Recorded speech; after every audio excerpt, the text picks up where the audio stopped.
Assalamualaikum warahmatullahi wabarakatuh. Innal hamdalillah nahmaduhu wa nasta'inuhu wa nastaghfiruhu wa na'udzu billahi min shururi anfusina wa sayyiati a'malina.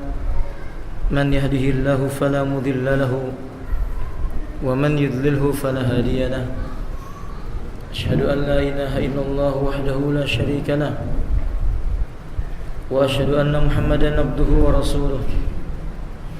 Allahumma salli ala Muhammad wa ala alihi wa ashabihi wa man tabi'ahum bi ihsan ila yaumiddin. Amma ba'du. Saudaraku kaum muslimin rahimani wa rahimakumullah, kita melanjutkan tafsir surah Al-Bayyinah. Sekarang pada ayat yang ke-6, ke-7 dan ke-8 insyaallah.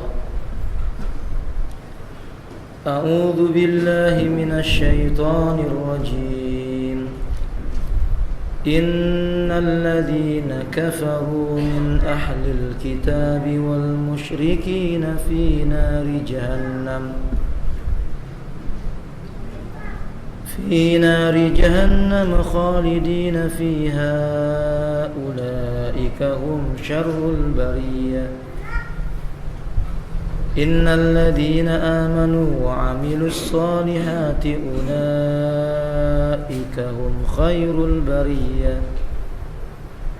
جزاؤهم عند ربهم جنات عدن تجري من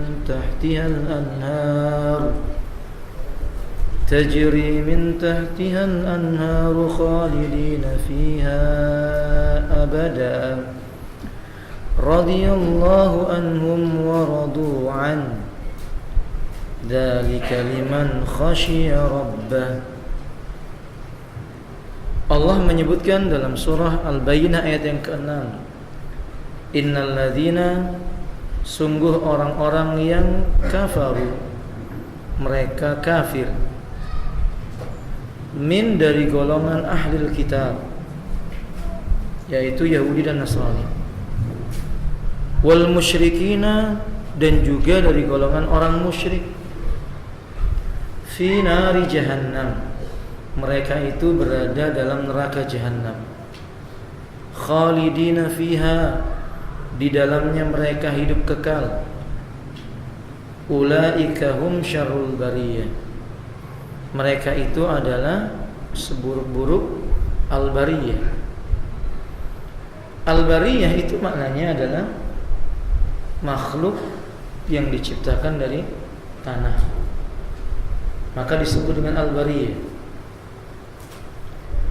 Imam Al-Utsaimin mengatakan, Bayyanallahu ta'ala fi hadhil ayah bayanan muakkidan bi inna. Dalam ayat ini Allah menjelaskan dengan menyebut kalimat penegasan, huruf inna. Yani innal ladzina kafaru min ahlil kitabi wal musyrikin. Sungguh orang yang telah kafir dari golongan ahlul kitab dan musyrikin, ditegaskan oleh Allah fi nari jahannam, mereka berada di dalam neraka jahannam. Apa itu jahannam? Ay fi naril lati tusamma jahannam wa summiyatu jahannam li bu'di qa'riha wa sawadiha. Orang kafir dari kalangan Yahudi dan Nasrani serta orang musyrik, neraka mereka disebut dengan jahannam. Dinamakan jahannam karena dalamnya jurangnya dan gelapnya keadaannya.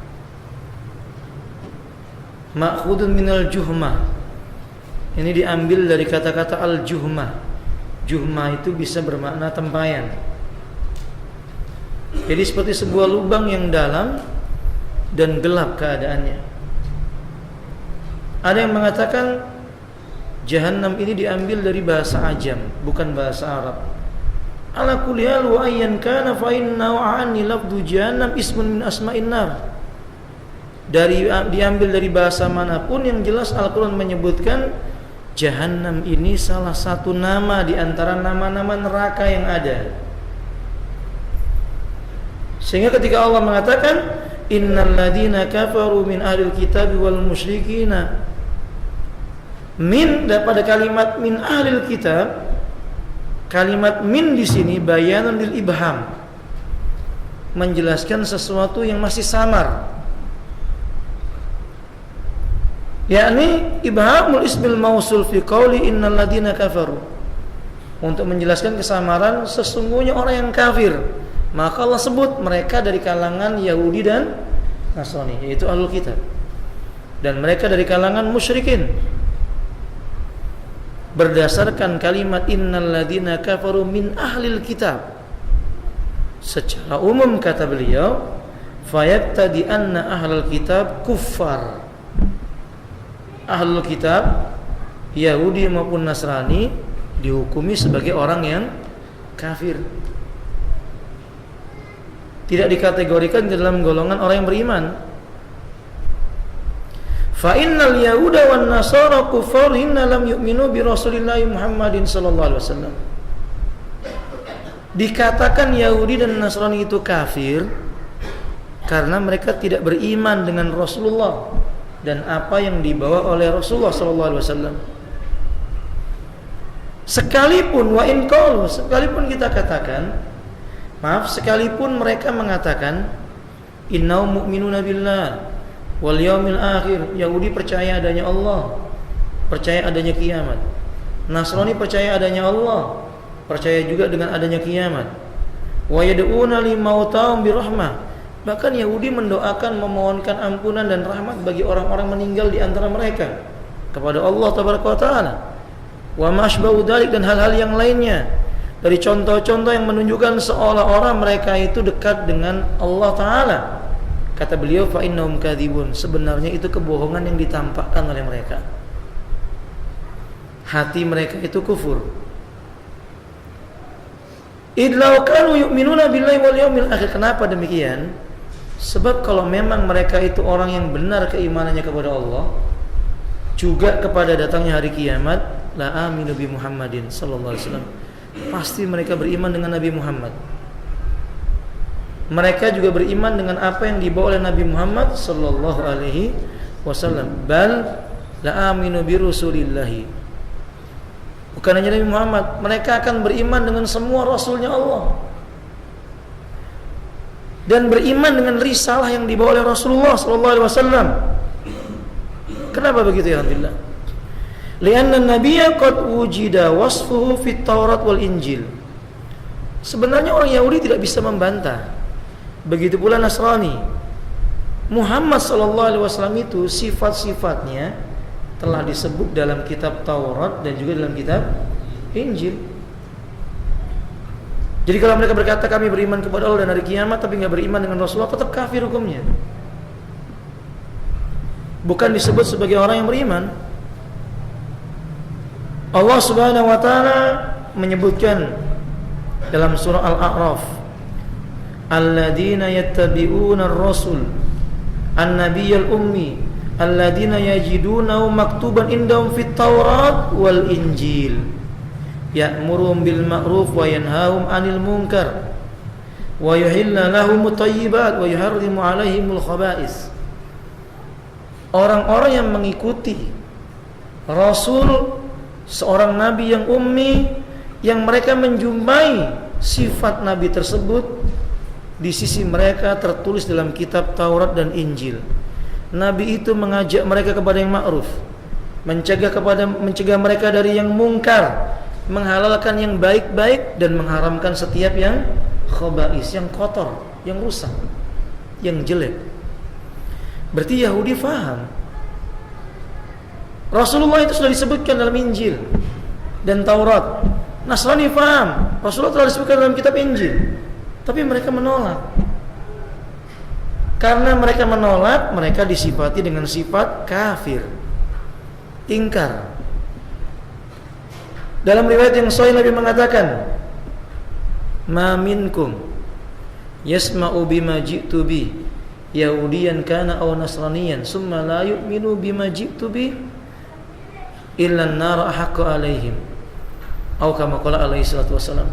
Tak seorang pun di antara kalian yang pernah mendengar sesuatu yang kubawa berupa Islam, lalu ia tidak beriman dengan apa yang aku bawa. Walaupun dulunya dia Yahudi maupun dia Nasrani, kalau dia tidak beriman dengan yang aku bawa, neraka lebih pantas menjadi tempat tinggal bagi dirinya. Seolah-olah beliau mengisyaratkan dengan jelas dan dengan tegas, orang Yahudi itu apa? Kafir. Nasrani itu juga dihukumi kafir. Qala Nabi sallallahu alaihi wasallam, bal inna Isa alaihi salam qala li bani Israil. Bahkan Nabi Isa sudah menjelaskan telah menjelaskan kepada Bani Israel tentang Nabi sallallahu alaihi wasallam. Dalam surah As-Saff ayat 6 Allah mengatakan, ya Bani Israel, inni rasulullahi ilaikum musaddiqan lima baina yadayya minat taurati wa mubashiran bi rasulin ya'ti min ba'di ismuhu Ahmad. Hai Bani Israel, aku ini benar-benar Rasulnya Allah yang diutus kepada kalian, membenarkan kitab yang datang sebelumku, yaitu Taurat. Lalu kata Nabi Isa, dan sebagai pemberi kabar gembira tentang datangnya seorang Rasul sepeninggalku nanti, dia disebut dengan Ahmad. Jadi sebenarnya Nasrani faham, Yahudi faham, Nasrani faham, ada Nabi, sudah Nabi Isa namanya Muhammad sallallahu alaihi wasallam. Sifatnya disebut dengan Ahmad, terpuji, sifat yang terpuji. Falamma jaa hadha ar-rasul alladhi basara bi Isa bil bayinat qalu hadha sihrun mubin.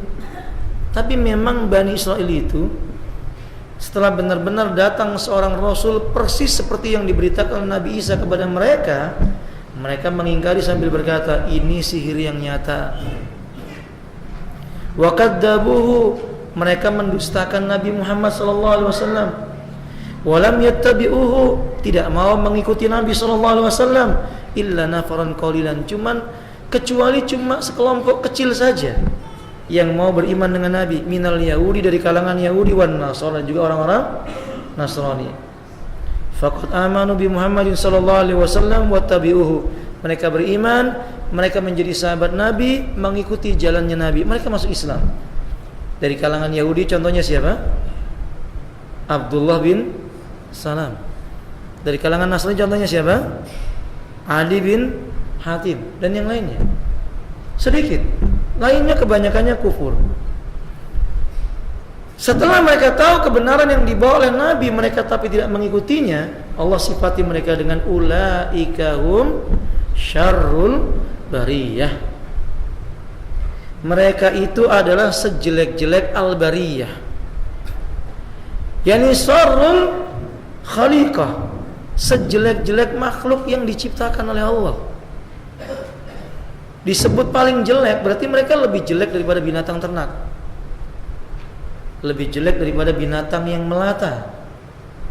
Karena binatang-binatang itu tidak ada yang kufur kepada Allah, mereka bertasbih memuji Allah subhanahu wa ta'ala. Yusabbihu ma fis samawati wa ma fil ard. Qala Nabi sallallahu alaihi wasallam, kullu syai'in yusabbihullahu walakinnakum la tasma'u tasbihahum.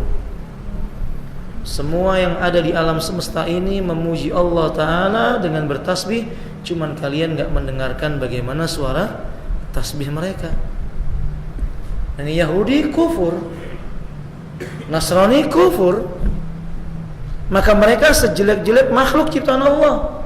Li'annal bariyah yal khaliqah, karena disebut dengan bariyah itu artinya makhluk yang diciptakan dari tanah. Fa wa ala hada fa yakunu kufaru min bani Adam minal yahudi wan nasara wal musyrikin syarrul bariyah. Dari sini kita bisa mengambil kesimpulan, siapapun yang kafir dari kalangan Bani Adam, anak keturunan Adam yang kafir, Yahudi kah mereka, Nasrani kah mereka, musyrikin kah mereka, mereka adalah sejelek-jelek makhluk yang diciptakan oleh Allah Ta'ala. Maka makhluk yang jelek gak boleh kembali kepada tempat yang baik. Tempat yang baik itu surga.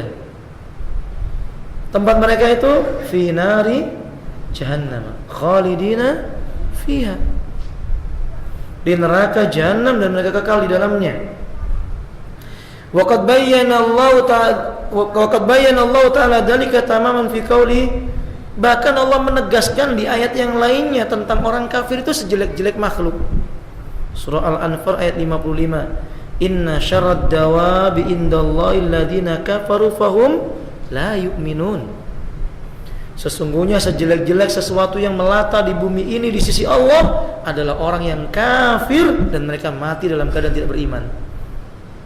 Na'udzubillah min dzalik.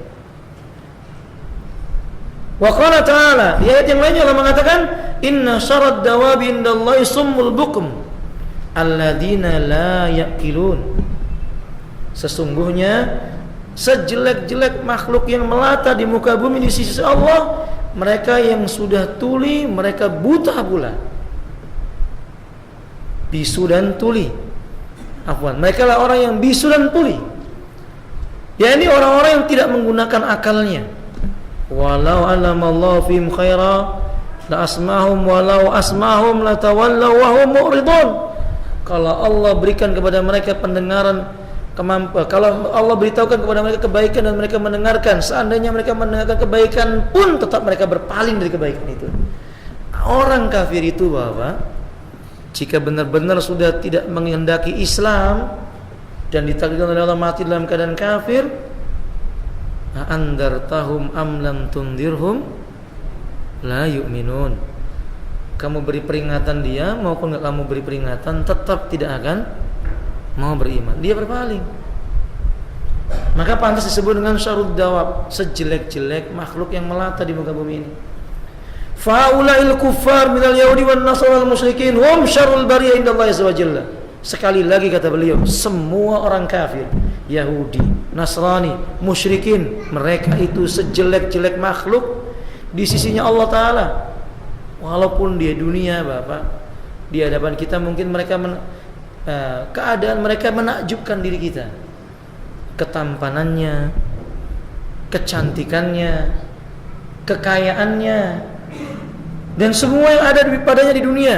Tapi di sisi Allah mereka itu syarrul bariyah. Kalau begitu bagaimana? Wa idza kanu hum syarrul bariyah, kalau mereka itu sudah dinyatakan oleh Allah sebagai makhluk yang paling jelek, falan natawaqqa minhum illa kulla syarr, maka kita enggak boleh menganggap orang tersebut sedikit pun baik. Kita enggak akan menganggap baginya kecuali jelek. Enggak bisa kita percaya dengan mereka. Walaupun kita tidak memungkiri dalam beberapa keadaan orang kafir itu bisa dipercaya, tapi secara umum hukum asalnya mereka tidak bisa dipercaya. Mereka jelek. Contohnya Abdullah ibni Uraikid, ini orang musyrik, tapi orang ini dipercaya oleh Nabi menjadi penunjuk jalan menuju ke kota Madinah, dari Mekah menuju Madinah. Dia musyrik, Nabi percaya dengannya. Tapi yang seperti ini pada asalnya sedikit. Justru hati orang kafir itu sudah dibongkar oleh Allah bagi orang beriman yang mau membaca Quran. Walan tarda ankal yahud walan nasara hatta tattabi'a millatahum. Tidak mungkin redha, tidak akan redha selamanya kepada kalian Yahudi dan tidak akan redha kepada kalian selamanya Nasrani sampai kalian mengikuti agama mereka. Jadi sebenarnya hati mereka menyimpan dendam. Mereka bangun dengan dendam, mereka tidur dengan dendam kepada kaum muslimin. Semakin mereka melihat kaum muslimin dekat kepada Allah, semakin dengki mereka kepada kaum muslimin. Semakin mereka melihat kaum muslimin itu dekat kepada ajaran Allah, semakin dengki mereka. Semakin mereka melihat kaum muslimin itu saleh dengan amal yang datang dari Quran dan Sunnah, semakin benci mereka itu.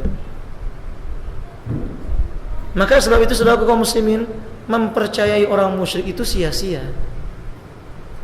Kecuali ada bukti-bukti yang bisa memberikan qarinah, penguat, membandingkan bahwa memang saat ini dia bisa dipercaya. Kalau enggak, orang kafir tidak bisa dipercaya.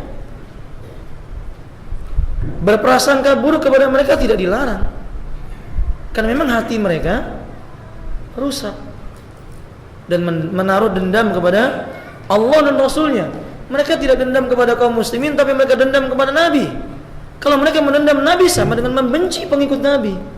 Bagaimana mungkin seorang pengikut Nabi bisa redha dengan orang yang benci kepada siapa? Nabi SAW. Tidak mungkin. Hal yang mustahil. Sehingga kalau sebagian orang berkata, nggak apa-apa, sama saja, Yahudi maupun Nasrani maupun Islam itu nggak ada bedanya. Itu cuma sekedar apa? Sebuah nama dan ajaran saja. Lalu berdalil banyak jalan menuju, kita jawab banyak jalan menuju neraka yang benar yang bilang. Mana ada sama Islam dengan kekafirannya sama? Kalau orang beriman baca Quran, dia akan berjumpa dengan ayat yang berbunyi, hal yastawi alladziina ya'lamuna wal ladziina la ya'lamun. Apa sama antara orang yang mengetahui tauhid dengan orang yang tidak mengetahui, yaitu yang syirik? Ya enggak sama. Allah berkata dalam ayat yang lainnya, afanaj'alul muslimina kal mujrimin, kata Allah. Apa kami mau menjadikan antara orang muslim itu sama dengan orang-orang kafir? Enggak sama. Allah enggak menyamakan antara muslim dengan kafir. Jadi keliru kalau ada anggapan semua agama apa? Sama. Enggak sama. Islam enggak sama. Kita katakan seperti Allah mengatakan, innad dina indallahil Islam. Agama yang diterima di sisi Allah cuma Islam. Wa may yattaqi ghairal islami dinan fala yuqbala minhu. Dan siapa yang mencari agama selain Islam tidak diterima apapun yang datang darinya. Jadi enggak sama. Nah, kemudian selanjutnya beliau berkata, lakin ghalabahum wa jumhurum la yusaqu minhum li'annahum syarrun wa lima dzakara Allah hukma haula'il kuffar minal yahudi wan nasara wal musyrikin dzakara hukmal mu'minin faqala innal ladzina amanu wa amilus shalihat ulaika hum khairul bariyah. Mayoritas orang-orang kafir itu jelek, rusak, akidahnya najis. Akidah syirik itu najis. Akidah kekafiran itu kotor. Semua mereka demikian keadaannya. Hampir tidak ada yang bisa dipercaya. Coba Bapak lihat sejarah menunjukkan ini. Berapa kali kaum muslimin mengadakan perjanjian dengan orang kafir? Siapa yang melanggar? Mereka yang melanggar. Lihat perjanjiannya kaum muslimin Filistin dengan Yahudi. Buat janji langgar. Terus begitu. Sejak zaman Nabi, Yahudi itu membuat janji dengan Nabi agar mereka tidak memerangi kaum muslimin. Mereka bergabung dengan orang Quraisy memerangi kaum muslimin. Terjadi perang Ahzab, coba lihat. Perang Khandaq. Mereka menipu. Maka sejak saat itu Nabi usir mereka, tidak boleh tinggal di Madinah. Dikeluarkan dari tanah haram. Dan itu terus berjalan seperti itu. Dan sejarah membuktikan negeri muslim manapun yang mengadakan perjanjian dengan orang kafir pasti dilanggar oleh mereka. Adapun orang Islam, mereka tidak pernah melanggar janjinya. Karena itu saudara kaum muslimin, seharusnya kaum muslimin ini sadar kekafiran itu membawa kerugian. Kalau ada orang yang mau berkata apa yang paling merusak di muka bumi ini? Kesyirikan, kekafiran.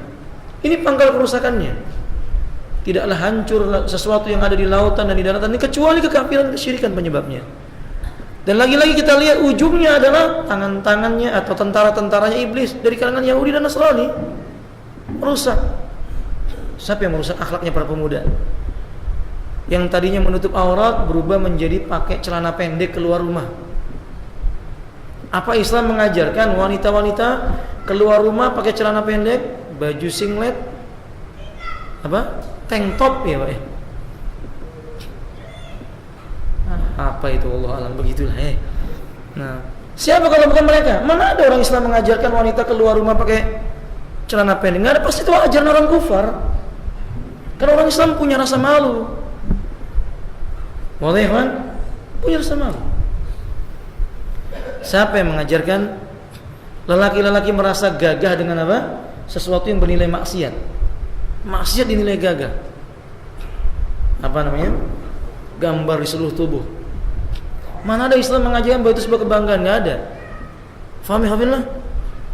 Tapi bukan berarti kalau orang yang punya begitu kemudian dia itu tercela, enggak. Mungkin dia tidak tahu dulunya. Kemudian setelah dia tahu, dia taubat sama Allah Ta'ala, maka Allah akan muliakan dia insyaAllah. Tapi yang kita ingin ambil faedah, lihat, semua kerusakan yang ada di muka bumi ini pasti ujungnya sama pangkalnya itu perbuatan mereka. Orang kafir, orang Yahudi, orang Nasrani, orang musyrik, semuanya sama seperti itu. Ketika kaum muslimin tinggal di negeri kafir, mereka tertekan. Sholat nggak boleh adzan, nggak boleh ini, nggak boleh begitu, pakai jilbab nggak boleh.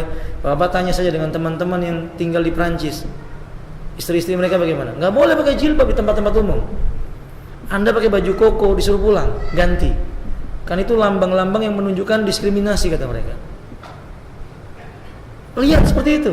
Coba mereka tinggal di negeri muslim, apa mereka dilarang? Enggak. Jadi kerusakan itu bukan pada diri Islam. Maka Allah mengatakan innalladzina amanu. Allah Subhanahu wa taala menyebutkan kebalikannya, innalladzina amanu wa amilus shalihat. Sungguh orang yang beriman dan mereka beramal saleh, ulaika hum khairul bariyah. Mereka itulah mereka itulah sebaik-baik makhluk ciptaan Allah Ta'ala. Lihat ayat Quran itu, Pak. Indah sekali. Allah menyebutkan ayat itu berpasang-pasangan. Setelah Allah sebutkan kekafiran, Allah sebutkan keimanan. Atau kebalikannya. Allah sebutkan ketaatan, Allah sebutkan kedurhakaan, Allah sebutkan ketaatan. Selalu berpasang-pasangan.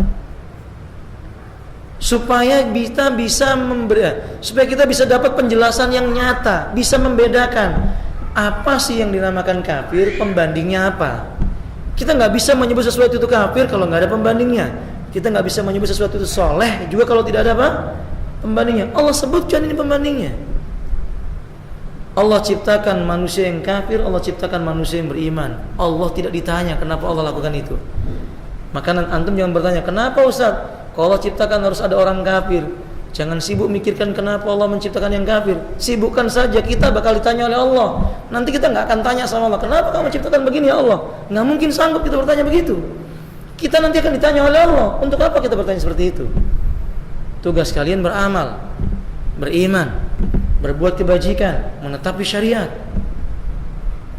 Qala Imam Al-Utsaimin rahimahullah taala, kata Imam Al-Utsaimin, fa khairu khalqillahi azza wa jalla humul ladina amanu wa amilus shalihat. Maka sebaik-baik makhluk ciptaan Allah itu mereka orang beriman. Tidak cukup dengan iman saja, dan mereka juga dengan amal soleh. Membuktikan amal soleh bagian daripada iman. Saya tambahkan tidak ada dalam buku ini. Ini memberikan kepada kita faedah, tidak disebut iman tanpa amal. Sehingga arti iman itu apa, Pak? I'tiqadu bil janan, sesuatu yang diyakini di dalam hati. Wan nutqu bil lisan, diucapkan dengan lisan. Wal amalu bil jawarihi wal arkan, dibuktikan dengan amalan anggota badan. Orang yang mengaku beriman tapi tidak beramal seperti siapa? Perumpamannya seperti siapa, Bapak? Dia mengaku beriman tapi tidak mau beramal seperti siapa? Perhatikan. Dia mengaku beriman tapi tidak mau beramal seperti siapa? Iblis. Bukan Yahudi, iblis. Kalau iblis, kalau orang Yahudi berilmu tapi tidak mau apa? Beramal. Iblis itu mengaku beriman, buktinya dia berkata khalaqtani min nar, ya Allah engkau ciptakan aku dari api. Berarti dia percaya Allah itu ada. Tapi ketika Allah perintahkan dia sujud, dia tidak mau sujud. Aba wastakbara wa kana minal kafir. Dia enggan dan dia menjadi sombong, maka termasuklah dia menjadi orang-orang yang kafir. Itu bukti iman tanpa amal itu bukan iman yang benar. Sebaliknya, orang yang beramal, orang yang berucap bahwa dia iman, dia mengerjakan amalan tentang keimanan, tapi hatinya membencinya. Ini seperti siapa? Ini disebut apa ya, kawan? Munafik. Munafik. Dan munafik itu bukan beriman. Orang munafik bukan orang beriman. Karena Allah mengatakan dalam Al-Quran, innal munafiqina fi darkil asfali minan nar. Sesungguhnya orang munafik itu tempat tinggalnya di neraka yang paling bawah. Maka orang beriman itu hatinya benar-benar beriman, mulutnya mengucapkan syahadat, sebagai buktinya adalah dengan amal soleh. Mereka yang disebut dengan innal ladina amanu wa amilus sholihat ulaika hum khairul bariyah. Mereka itu adalah sebaik-baik makhluk ciptaan Allah. Lalu kata beliau, wa hum ala tabaqati arba'u bayyana Allah fi qoulihi ta'ala. Fi qoulihi. Tingkatan orang soleh itu ada 4. Orang beriman itu ada 4 tingkatannya. Orang beriman punya tingkatan 4, seperti yang Allah sebutkan dalam surat An-Nisa ayat yang ke-69. Wa may yuti'illah war rasula fa ulaik ma'al ladina an'ama Allahu alaihim minan nabiyyin wasiddiqin wasyuhada wassalihin.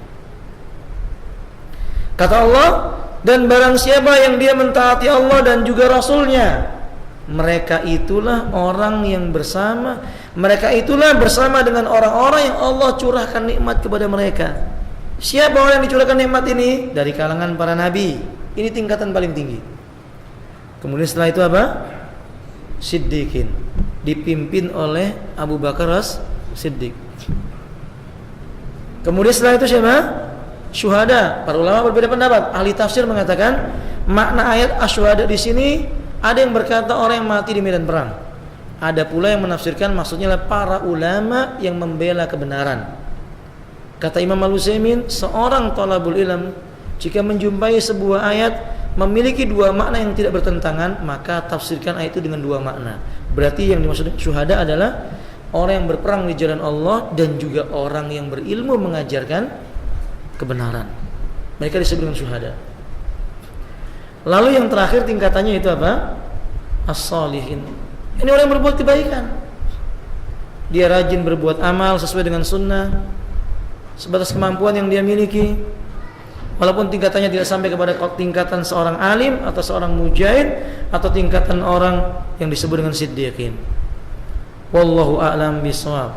Nah, ikhwati rahimani Allah, wasalihin wa hum adna tabaqat, berarti orang soleh itu tingkatan paling rendah dari tingkatan orang-orang yang beriman. Yang seperti ini saja Allah katakan, jazaohum inda rabbihim jannatu adnin tajri min tahtihal anhar. Balasan yang pantas bagi mereka di sisi Rabbnya berupa jannat, bentuknya jamak, surga-surga Aden.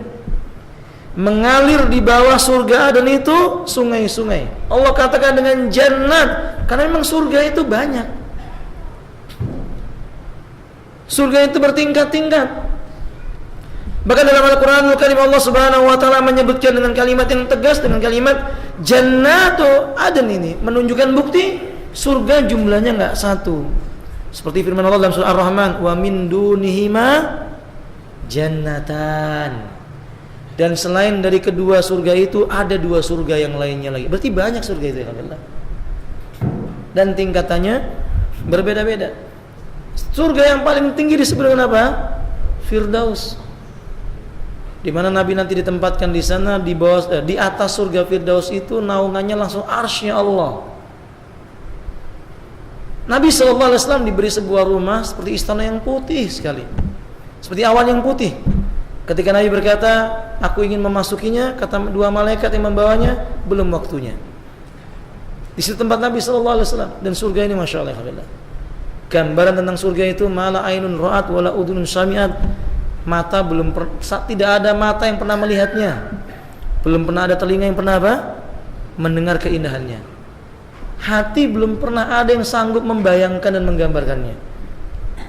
Lalu kata Nabi, kata Ibnu Abbas radhiyallahu ta'ala, barang siapa dia menggambarkan tentang surga, jika Allah kelak memasukkannya ke dalam surga, dia akan menjumpai surga itu jauh di atas yang pernah dia bayangkan. Barang siapa yang dia membayangkan neraka, naudzubillah, maka dia akan menjumpai naudzubillah minan nar, neraka itu jauh lebih dahsyat dari yang pernah dia bayangkan. Dan barang siapa yang membayangkan dunia seolah-olah dunia itu nikmat, ternyata dunia itu tidak seperti yang pernah ia bayangkan. Kebalikannya.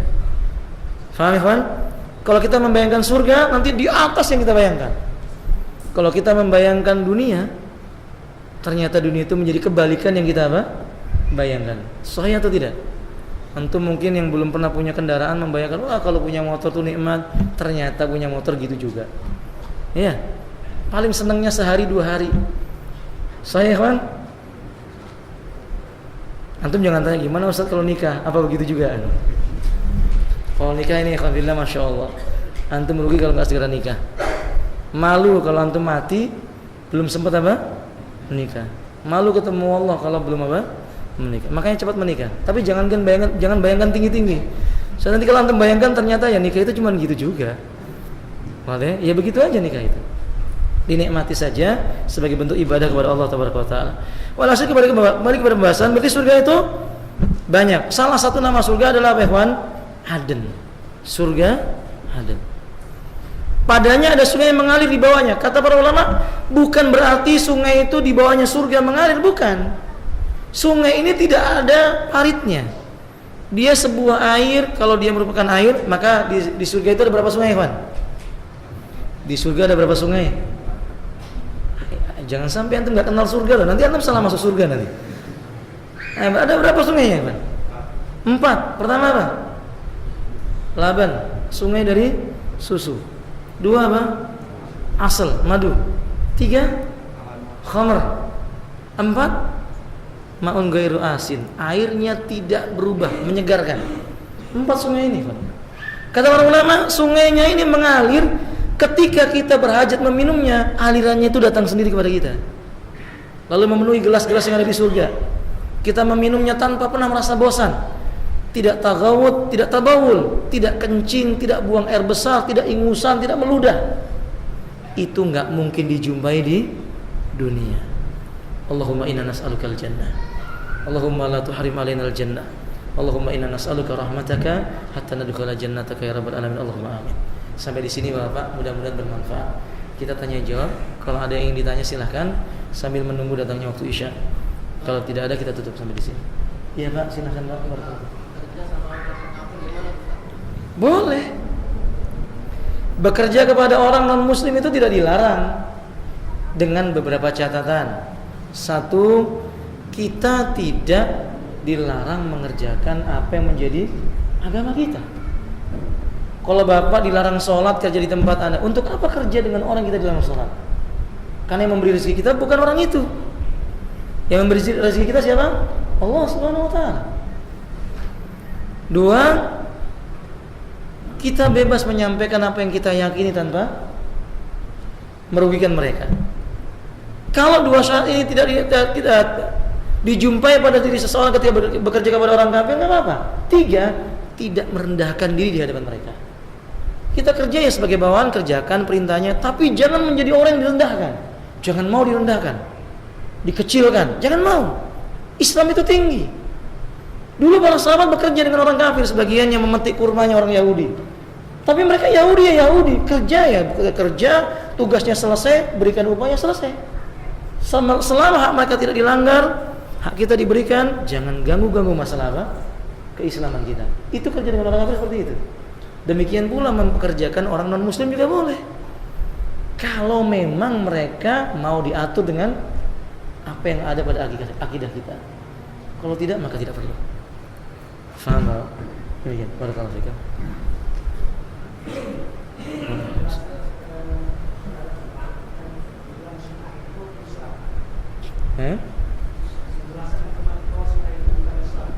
Bagaimana cara menjelaskannya?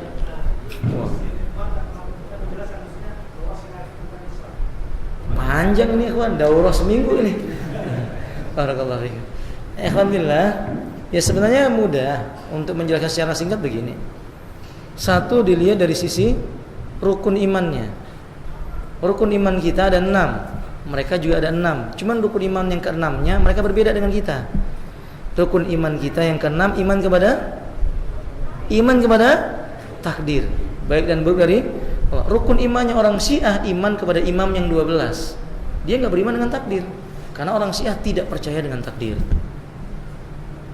Sudah 1 beda. Paham? Dua, mereka meyakini Quran yang ada itu sebenarnya kurang sempurna. Bagi mereka Quran itu 3 kali lipat dari Quran yang ada. Sementara orang Islam meyakini 30 juz sudah sempurna. 3, mereka meyakini Jibril salah alamat. Orang Islam meyakini Jibril itu amanah, maka disebut dengan Al-Amin, Rasulun Amin. Ruhul Amin maksudnya, Ruhul Amin. Wadah? Dia memberikan wahyunya kepada siapa? Muhammad SAW dengan perintah Allah Tabaraka wa Ta'ala. Tapi menurut orang Syiah salah alamat, harusnya untuk siapa? Ali. Itu aja udah beda. Kalau mau yang lainnya masih banyak lagi. Kita katakan ibu mereka dengan ibu kita beda. Bagaimana bisa sama? Ibunya aja beda. Apa buktinya? Kita mengatakan ibu kita Aisyah, Hafsah, Ummu Salamah. Ini ibu kita, Ummul Mukminin. Tapi mereka mengatakan Aisyah pezina. Bukan ibu mereka. Jadi nggak sama ibu mereka dengan ibu kita. Jadi mereka bukan orang Islam. Kalau mereka masih kurang puas, antum jangan cari kepuasannya, tinggalkan saja, pulang antum tidur, selesai masalah. Boleh? Nah, demikian. Wallahu a'lam bishawab. Ya.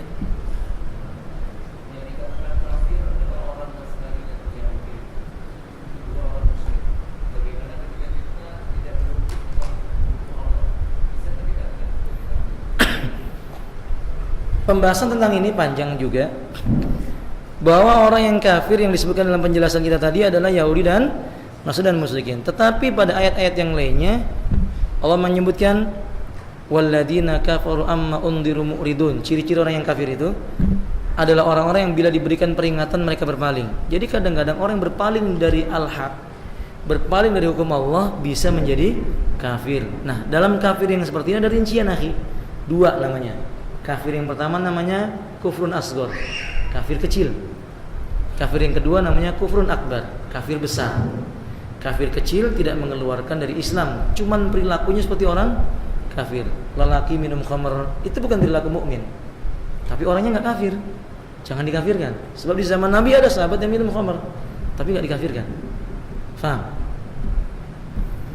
Kufur yang besar yang mengeluarkan pelakunya dari Islam. Misalnya orang menganggap bahwa hukum Islam nggak boleh berlaku. Dia sadar sebenarnya hukum Islam itu benar, hukum Islam itu baik. Dia sadar dengan sesadar-sadar, tapi dia benci dengan hukum Islam. Itu perlu proses yang panjang. Nasihat, bayinah, dihilangkan syubhat, disampaikan kebenaran, munaqashah, sampai disampaikan bahwa dia sadar sebenarnya Islam itu benar. Cuman mereka benci dengan Islam, baru dikatakan apa? Kafir. Nggak gampang mengkafirkan orang seperti ini. Jadi nggak setiap orang yang tidak berhukum dengan hukum Allah langsung apa? Keluar dari Islam. Paham ya, Ki? Kalau setiap orang yang tidak berhukum dengan Allah langsung divonis sebagai orang yang bukan Islam, di Indonesia ini nggak ada orang Islam. Termasuk Anda dan saya. Bahkan orang tua kita akan dihukumi bukan Islam. Kalau seperti itu parsial namanya. Paham? Jadi nggak begitu. Ada penjelasan khusus. Mungkin di lain waktu dan kesempatan antum bisa bertanya kepada ustadz yang lain atau bertanya dengan saya di lain waktu lebih luas tentang bab itu insya Allah. Ya, wallahu a'lam. Ya.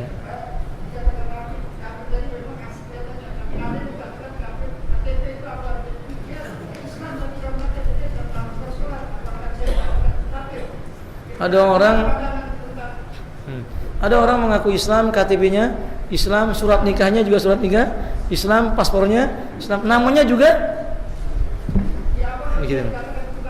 Apakah bisa oh iya, karena tidak pernah mengerjakan sholat. Jadi begini Pak, kalau memang dia udah dijelaskan wajibnya sholat dengan segala macam dalilnya, kemudian dia berkata sebenarnya saya tahu sholat itu wajib, tapi nantilah kalau sudah tua. Ini namanya kufrun duna kufur, belum keluar dari Islam Pak, tapi kufur kecil.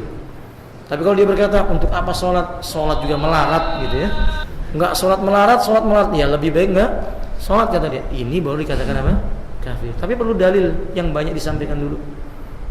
Dan lain waktu kita akan jelaskan insyaallah Pak. Sudah masuk waktu Isya. Mohon maaf apabila ada salahnya. Subhanakallahumma wa bihamdika asyhadu an la ilaha illa anta astaghfiruka wa atubu ilaik. Assalamualaikum warahmatullahi wabarakatuh.